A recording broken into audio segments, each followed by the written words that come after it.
Hello everyone, welcome to my channel which is welcome to study. So मेरा नाम है Lakshmi and हम अपना कंप्लीट कर रहे थे बीए का सिलेबस. सो आज हम स्टार्ट करेंगे हमारा लास्ट चैप्टर जो फोर्थ चैप्टर है, मतलब फोर्थ यूनिट है, वो है डायरेक्टिंग लीडरशिप एंड कोऑर्डिनेशन. सो मैं आज इस पार्ट में सिर्फ पहले पार्ट में सिर्फ डायरेक्टिंग करवाऊंगी ताकि हम धीरे धीरे याद करेंगे. हम इसमें 3 चैप्टर मिक्स है, तो पहले हम डायरेक्टिंग करेंगे, उसके बाद नेक्स्ट वीडियो मैं कल पोस्ट करूंगी. सो हम कल देखेंगे. तो अभी सिर्फ डायरेक्टिंग के बारे में पढ़ते हैं. तो ये हमारा कंप्लीट हो जाएगा. उसके बाद हम लोग अपना थियोरी पार्ट पहले कंप्लीट करेंगे. अकाउंट्स हम लास्ट में करेंगे. आई नो अकाउंट्स का पेपर सेकंड ही है, बट लेकिन उसको बहुत टाइम जाएगा. अगर मैं पर फिर भी मैं ट्राई करूंगी, खुद भी प्रैक्टिस करूंगी और आपको भी करवाऊंगी और आपका भी प्रैक्टिस हो जाएगा. ठीक है, तो हम अपना स्टार्ट करते हैं. तो उसके लिए क्या करना पड़ेगा, स्क्रीन पे जाना पड़ेगा. तो let's go to the screen. तो हम स्टार्ट करते हैं. सबसे पहले हम मीनिंग देख लेते हैं. ठीक है, आज मैं इस तरीके से पढ़ाऊंगी ताकि आपको अच्छे से एक्सप्लेन भी कर सकूं. ठीक है, तो अब हम पहले मीनिंग देखते हैं डायरेक्टिंग का. जैसे कि मैंने बोला कि इस पार्ट में हम सिर्फ डायरेक्टिंग के सब पॉइंट पढ़ेंगे, बाकी हम कोई नहीं पॉइंट पढ़ेंगे, बाकी हम नेक्स्ट पार्ट में पढ़ेंगे. ठीक है, तो डायरेक्टिंग का मीनिंग क्या होता है. Directing function of a management is considered with instructing, guiding, inspiring and motivating the employees in the organisation so that their effort result in achievement of organisational goal. Directing मतलब क्या होता है. पहला तो सिंपल डायरेक्टिंग मतलब किसी को direct करना, मतलब डायरेक्शन देना, इंस्ट्रक्ट करना, गाइड करना, उनको बताना, मोटिवेट करना. ठीक है, एम्प्लॉयज़ को, ताकि वो ऑर्गेनाइजेशन में अच्छे से काम कर सके, अच्छे तरीके से काम कर सके और अपना सारा बेस्ट. अगर सही डायरेक्शन दोगे, सही तरीका बताओगे काम करने का, तो अपना वो बेस्ट एफर्ट लगाएंगे ऑर्गेनाइजेशन के गोल को अचीव करने के लिए. ठीक है, तो डायरेक्टिंग का मतलब पहला तो ये लिखना कि directing is the function of a management which give the direction to the employees and the employees have to follow and give their best efforts for in achievement of the organization goal. ऐसे भी आप लिख सकते हो, पर ये भी आप पर मेन जो डेफिनेशन है वो ये है. ठीक है, तो अब मैंने जैसे बोलती हूँ कि अंडरलाइन करके आना. तो सबसे पहले directing function of a management is considered with instructing, guiding and inspiring, motivating. ये 3 मेन वर्ड है, 4 वर्ड है जो आपको याद रखने हैं. ठीक है, सॉरी. अब हम देखेंगे प्रिंसिपल ऑफ डायरेक्टिंग. प्रिंसिपल क्या है डायरेक्टिंग के. तो देयर आर 8 प्रिंसिपल, आप लेकिन इसमें से 7 या 6 याद कर लीजिएगा. ठीक है, तो हम पहले सब पॉइंट देखेंगे. ठीक है, सब पॉइंट क्या होता है. तो harmony of objective, unity of command, direct supervision, communication of information, proper method of directing, effective communication, developing defined policy and procedure. और ये प्रोसीजर, ठीक है, लास्ट में प्रोसीजर है. And follow through. ठीक है, अब कम्युनिकेशन ऑफ इंफॉर्मेशन और जो इफेक्टिव कम्युनिकेशन है ये दोनों अलग अलग है. ठीक है, एक ही नहीं है. तो हमें कैसे याद करना है. पहले harmony of objective, unity of a command, communication of information, proper method of directing, effective communication, follow through and develop different policy and procedure.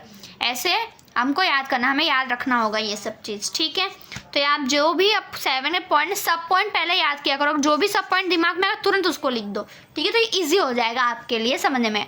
तो अब हम इसको देखेंगे, हम इसके मीनिंग्स मतलब इसके मतलब क्या होते हैं, प्रिंसिपल्स क्या होते हैं, वो एक्सप्लेन करेंगे, देखेंगे. ठीक है, तो अब हम स्टार्ट करते हैं. हम लोग मीनिंग उसके डिटेल्स साथ करते हैं. पहला क्या था, हार्मोनी ऑफ ऑब्जेक्टिव. ठीक है, हार्मोनी ऑफ ऑब्जेक्टिव क्या होता है कि employees have their is a personal goal. Employees का क्या है, उनका भी पर्सनल गोल है.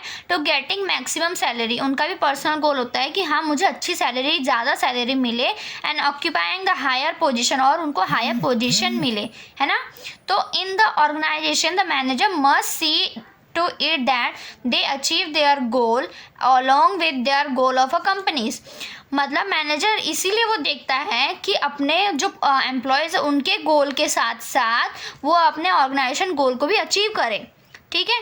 तो हार्मोनी का ऑब्जेक्टिव का मतलब क्या होता है कि एम्प्लॉयज़ का पर्सनल गोल कि वो ज़्यादा से ज़्यादा कमाए और ऑर्गेनाइजेशन का गोल कि ज़्यादा से ज़्यादा प्रोडक्शन हो या गोल को अचीव करे, ठीक है। तो उसका मतलब होता है इतना याद रखना, मेन पॉइंट क्या है, पर्सनल गोल और ऑर्गेनाइजेशनल गोल, कंपनी का गोल, ये दो मेन है, ठीक है। इसको अंडरलाइन कर लेना, ठीक है। इन दोनों हार्मनी ऑफ ऑब्जेक्टिव में दो ऑब्जेक्टिव होते हैं, एक पर्सनल गोल और एक ग्रुप गोल मतलब ऑर्गेनाइजेशन गोल, ठीक है।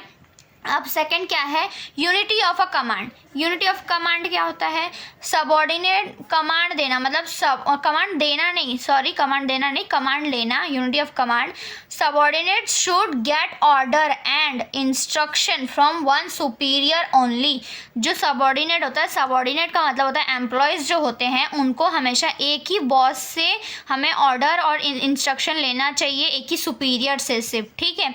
If he get order from two boss, it will create confused, indiscipline and disorder. अगर वो एक से ज़्यादा बॉस से ऑर्डर लेगा या इंस्ट्रक्शन लेगा तो वो कंफ्यूज हो जाएगा काम करने में, और इनडिसिप्लिन वे हो जाएगा और डिसऑर्डर हो जाएगा, उसको कन्फ्यूज़न होगा कि किसका काम पहले करूं।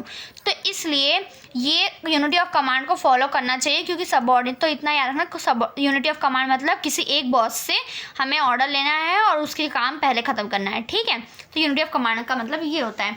अब थर्ड क्या होता है, communication of information. Communication of information क्या होता है, the superior must communicate the guidance, instruction and order clearly so that the subordinate carry out their duties efficiently. Beside, the subordinate must be properly guided, appreciated and help a smiley face. Communication of information क्या होता है कि superior को हमेशा उनको guidance देना चाहिए, अच्छे से इंस्ट्रक्ट करना चाहिए, सब कुछ जितने भी ऑर्डर है उनको अच्छे से बता देना चाहिए, क्लियर कर देना चाहिए कि उनको क्या काम करना है, कैसे करना है, ताकि सबऑर्डिनेट अपनी ड्यूटीज़ को अच्छे से निभा सके, अच्छे से कर सके।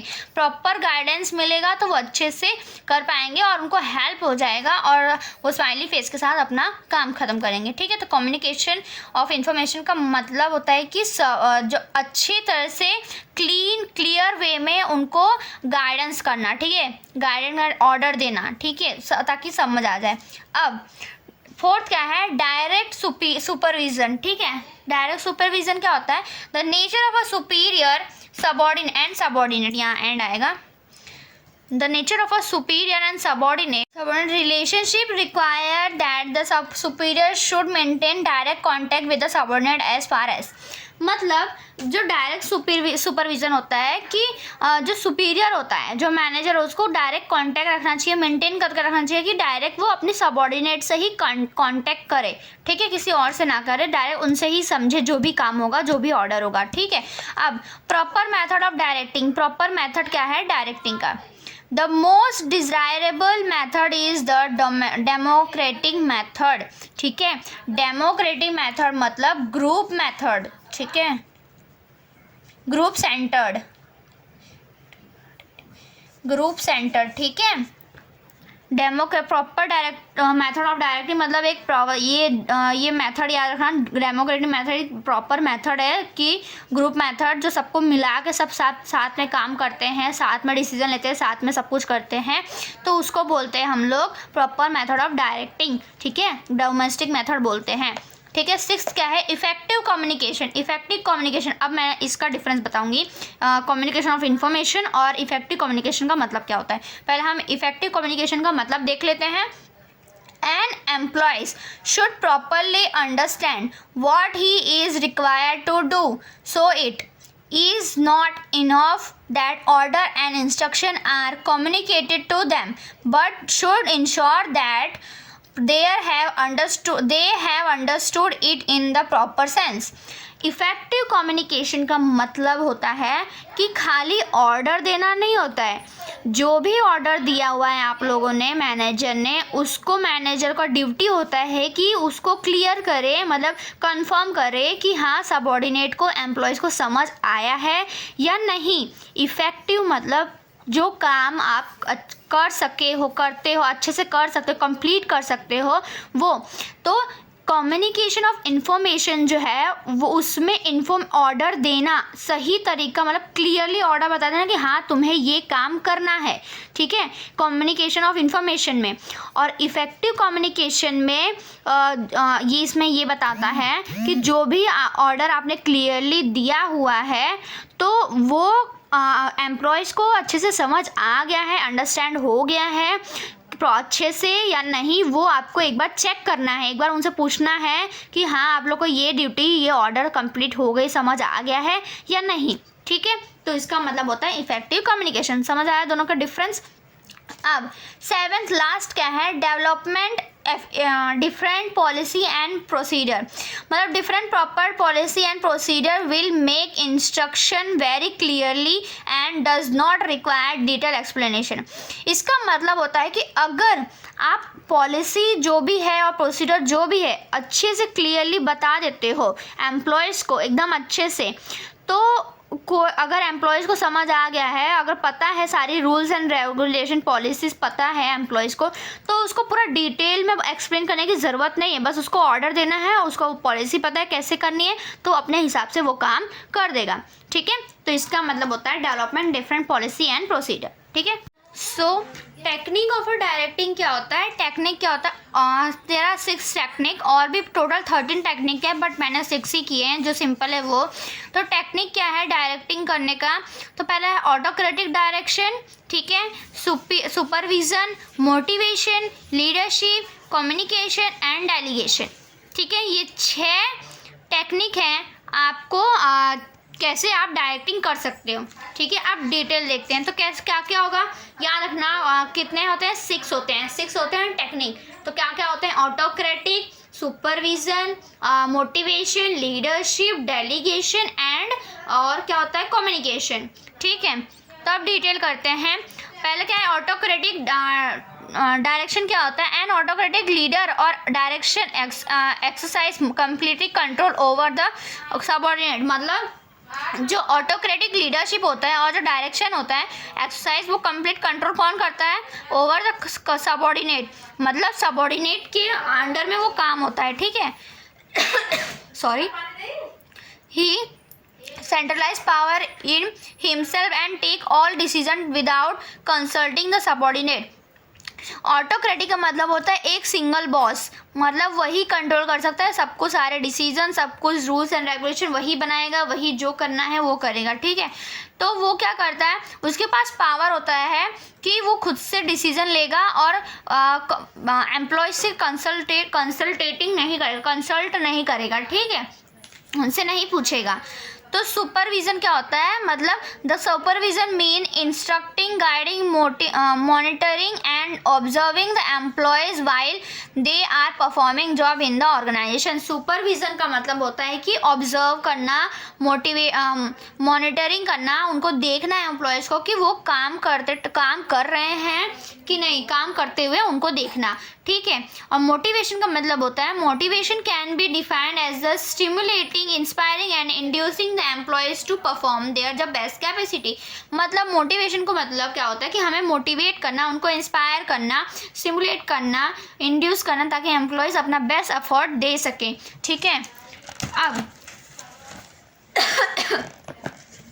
Motivating is the term mean is cannot be formed on the employees, ठीक है। मोटिवेट क्या होता है कि उनका कोई मोटिवेशन एक टर्म है जिसका मतलब होता है कि एम्प्लॉयज़ को फोर्स नहीं करना किसी काम के लिए, ठीक है।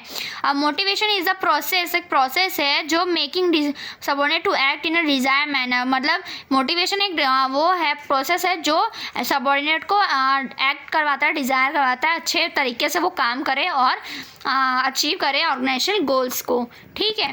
अब लीडरशिप क्या होती है, sorry, leadership is the process of influencing the behaviour of a people. Leadership एक प्रोसेस है जो इन्फ्लुएंस करता है, अपनी तरफ अट्रैक्ट करता है बिहेवियर ऑफ पीपल्स के at the work towards the achievement of the specific goals. मतलब जिस तरीके से वो काम करते हैं, जिस बिहेवियर से वो काम करते हैं एम्प्लॉयज़, वो इन्फ्लुएंस करता है लीडर्स को, ठीक है। अब कम्युनिकेशन सॉरी हाँ, कम्युनिकेशन क्या होता है? Communication can be defined as a transmission, ये ट्रांसमिशन है, ठीक है, ट्रांसमिशन और एक्सचेंज ऑफ आइडियाज, मतलब ट्रांसफ़र करना अपने आइडियाज़ को, शेयर करना अपने आइडियाज़ को, एक्सचेंज करना व्यू, मैसेज, इन्फॉर्मेशन और इंस्ट्रक्शन बिटवीन द और more person by different people, मतलब अलग अलग दूसरे पीपल से अपना शेयर करना इंफॉर्मेशंस को, उनको गाइड करना, ठीक है। अब डेलीगेशन क्या होता है? डेलीगेशन मतलब एक पावर होता है, एक अथॉरिटी होती है, रिस्पॉन्सिबिलिटी होती है जो सबऑर्डिनेट में बांटा जाता है या कोई मैनेजर में बांटा जाता है। मैनेजर देख मतलब manager alone can not perform all the task assigning to them. Manager क्या होता है? सारे टास्क अपने नहीं, जो भी टास्क उसको दिए गए हैं मैनेजर को, वो खुद नहीं कर सकता है ना, तो वो क्या कर, तो in order to meet the target, अपने टारगेट को अचीव करने के लिए मैनेजर क्या करता है? डेलीगेट द अथॉरिटी, मैनेजर अपने अथॉरिटीज़ को बांट देता है, ठीक है।